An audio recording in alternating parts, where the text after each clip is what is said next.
Hi everybody, welcome to Smail Acura. My name is Martin, and today we're going to be talking about a really common question I usually get, and that is, should I lease or should I buy?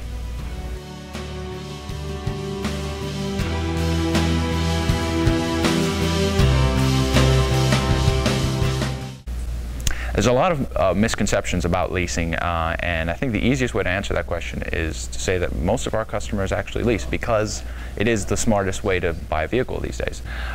You have lower payments, mostly because you're paying only on the depreciation of the vehicle over a certain amount of time, as opposed to the entire MSRP, the entire sticker price of the car. So as a result, your payments are lower, but on top of that, you're always under warranty throughout the entirety of it. And then most people actually finance vehicles for 5 to 6 years. But on average, they trade it in within 27 months. So you're looking at after that, a little bit of negative equity sometimes because of interest charges that you paid over the first couple of years, because the vehicle has depreciated a certain amount over the course of those few years, but you still have the majority of the vehicle to pay off over the course of that 5 or 6 years. So it actually makes a lot of sense for most people in terms of saving money, just to lease for that regard.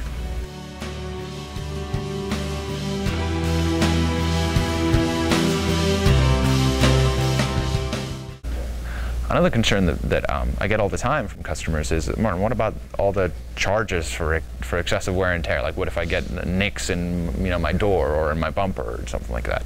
But actually, even though I can't speak for every manufacturer of cars, Acura forgives up to $1,500 of excessive wear and tear. So you don't actually have to worry about little things like that.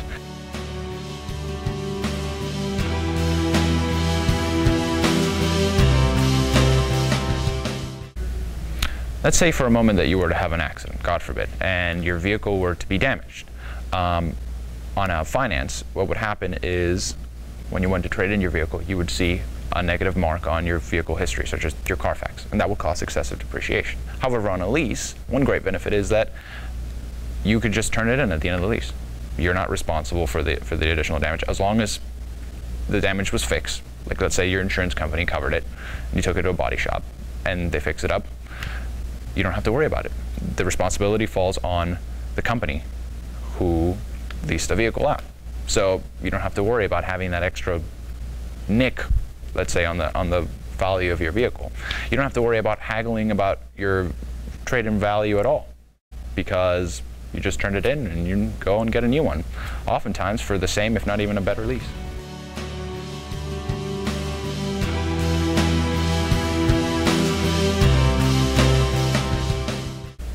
So let's take it one step further. Let's say that you got into that accident, but instead of your vehicle being damaged, it was entirely totaled. Now, on a finance, that poses an additional problem, which is that if the insurance company says, well, your car was worth $15,000, so we're giving you $15,000. However, then you go look at your payoff and you still owe $20,000. Well, what happens with the other $5,000? You're responsible for it. You have to pay $5,000 on a car that you don't have anymore, and even if you roll that into your next car, that's a lot of negative equity that pumps up your payment. That's why people usually purchase what's called gap insurance to prevent that. Gap insurance would be responsible for covering the difference between what your insurance company pays for your vehicle when it's totaled and what you actually owe on the vehicle. On a lease, from Acura anyway, you actually get that included. You don't have to pay for anything extra for it. That's in all of our leases.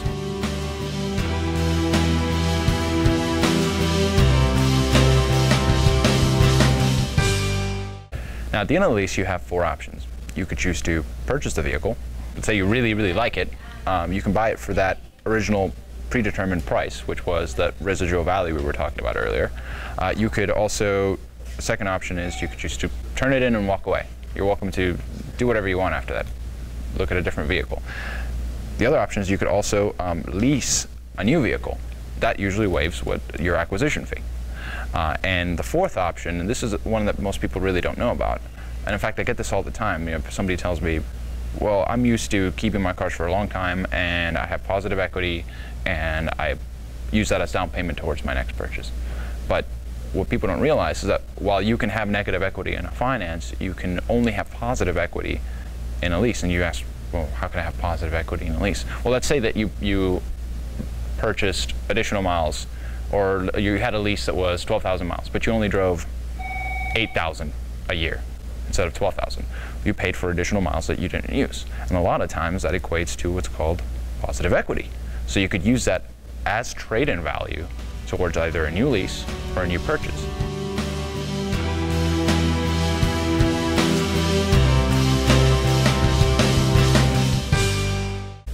Another great benefit specifically to Acura is that if you did drive over the amount of miles that you purchased, Acura would forgive half of them up to 7,500 miles. So if you drove 15,000 miles more than what you actually allotted for at the beginning of the lease, they would forgive half of them, as I said, up to 7,500 miles. Who does that?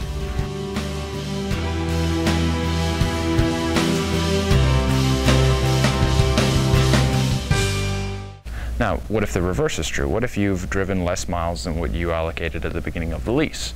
Well, Acura will actually roll over up to 15,000 miles of that under mileage into your next lease if you choose to lease a new Acura.